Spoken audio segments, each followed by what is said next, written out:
মানবতা বিরোধী অপরাধে ফাঁসির দণ্ডপ্রাপ্ত আসামি শেখ হাসিনার পক্ষে আদালতে লড়বেন না বলে ঘোষণা দিয়েছেন জুয়েড আই খান পান্না।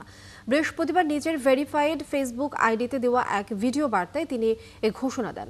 জুয়েড আই খান পান্না বলেন যে আদালতের উপর শেখ হাসিনার আস্থা নেই, সে আদালতে রাষ্ট্রনিযুক্ত আইনজীবী হিসেবে শেখ হাসিনার পক্ষে তিনি লড়বেন না।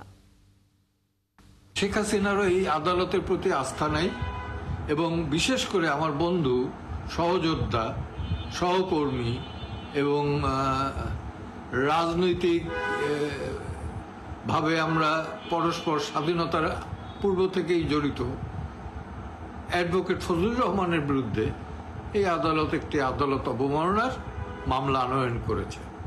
আমি সিদ্ধান্ত নিয়েছি যে ফজলুর রহমানকে আমি ডিফেন্ড করব।